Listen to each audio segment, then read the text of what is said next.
The Tweddle family, have been farming in Archdeacon Newton since the 1920s. So we are rapidly approaching 100 years here in Archdeacon Newton. We're not quite there yet, but it's getting there. Across the entire production base now, so that's the farm here at Archdeacon Newton and the young stock unit and a bit of land up the road, we're just over 1,000 acres. There's currently 560 cows in the herd and about 160 heifers. Organic production wasn't the original goal. The original goal was to sell our milk direct. Milk price, as it always seems to be at the farm level, was particularly poor back in the early mid-90s, and we took the view that there's 100,000 people living in Darlington, just 2 miles from the farm. Why can't they drink our milk? Let's supply that market. But you can't go head to head with everybody who's already out there and established. You need a niche, an angle to take, and organic was that angle for us. But it gets its claws into you, and I have no desire to ever go back to being a conventional farmer now. I think you see a slightly bigger picture. Farming with the environment and nature, rather than, I wouldn't say trying to do battle with it, but struggling to work with it. And the public perception as well. One of my real big drivers at the moment is farmers have got to learn to sell what the public require, rather than just churning out wheat, barley, oilseed rape. So we are very consumer focused now. Obviously we have a lot of doorstep customers in the area, and this is what they expect. They expect us to be farming organically, and it works. So our herd in the 1990s was Frisian based, but when we changed to organic production methods, we realised quite quickly that you need a different breed of cow because you're asking it to thrive in a different situation. So a dairy shorthorn is what we started crossing with. You'll see our herd is a bit of a motley crew, different colours. So the black and white cows are ancestors of the original herd. And the red is recessive, so it comes through as the generations progress through. But the dairy shorthorn gives you a really good quality milk, high in omega-3s, high in antioxidants, which was pulled up by Newcastle University. They don't give you the big volumes, but they stay fit and healthy on basically a forage-based diet, which is what we're doing here. The raw milk from the cows is pumped over to the processing plant here. These two big 18,000 litre tanks hold the raw milk. From here, the milk goes down to the bottom floor. So from the raw tanks above that we were looking at, the milk comes down here to our pasteuriser. This heats the milk up to kill any bad bacteria or dangerous bacteria, and then it cools it down again very quickly. From there, it goes to the homogeniser. The homogeniser mixes the milk so the butter fat does not separate into a cream line. Not all our milk is homogenised, some is. From here, it goes back up onto the top mezzanine where it goes to the finished tanks, ready for bottling. So these are our finished tanks. Here, the milk is ready for packing. You can see how much more semi-skimmed we need to store by the size of this tank.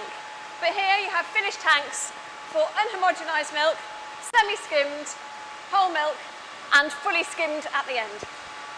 From the finished tanks, the whole semi-skimmed and skimmed milk comes down to the bottom floor, where it goes to the two pieces of packing equipment.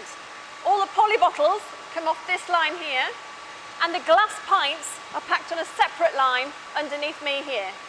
So what's very special about the Acorn Dairy milk in poly bottles is that our label, bottle and cap are all made for the same kind of polymer. We pay a little bit more for our labels to enable you to put your bottle straight into your recycling bin. They're all recycled as one unit. So our butter is a product that's very popular. This is made in the most simple way. From cream that we have left over from our semi-skimming process, we churn that with a little bit of salt, and that is how we make our butter, just the two ingredients. We make butter every Wednesday, and it's a very popular line. It's about looking after cows' feet, looking after the tracks, the surface that they walk on, making sure that we don't have a problem that we have to go in and treat in the first place, and that takes time. So our cows have a lot more minerals per head. We feed seaweed, which is very high in zinc and iodine to boost the cow's immune systems. If a cow is robust and built like a tank, she can fight off a lot of things that come to her. But if she isn't carrying the weight and she's under pressure, she'll go down with something. If you think about it, if you as an individual, you're working all the hours that God sends, the kids are keeping you busy on a night as well at home, you end up with a runny nose, you come down with a cold, you run down and something gets the better of you. It's the same with these cows here.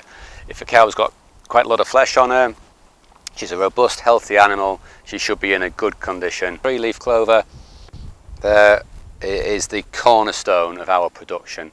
It's referred to as a legume, and legumes fix nitrogen. So they take atmospheric nitrogen, pull it through the plant system, and they have little bumps on the roots called nodules, and that turns nitrogen into a nitrate.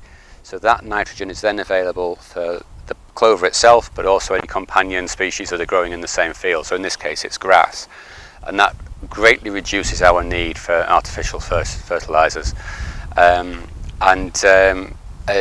There's other benefits as well. If you're mixing up species, so in here we've got white clover, there'll be a bit of red clover, I can see some chicory in the distance. They're all rooting at different levels.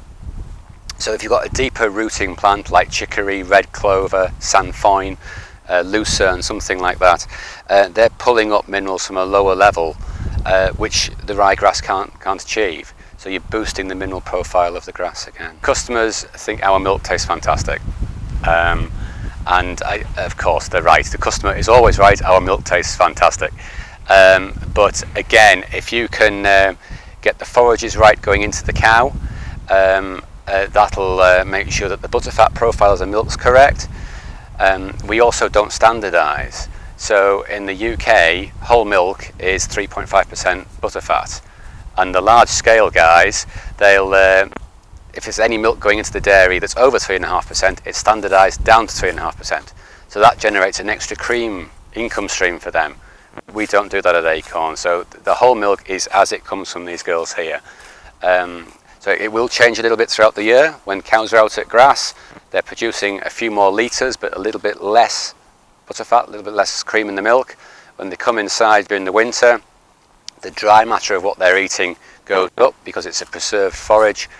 That means the butterfat levels go up, but the litres dip a little bit. So, and we have some customers who can detect that change as the cow's diet changes. Personally, I think they should be on blending perfumes for L'Oreal or something if they can detect that, not working in Darlington or doing whatever they're doing. Organic North is super. Whenever we have an inquiry or I need to discuss something with them, they're energetic on the phone, their can-do attitude is just a breath of fresh air. So they energise us, they're really great to work with, and I would recommend it to anybody.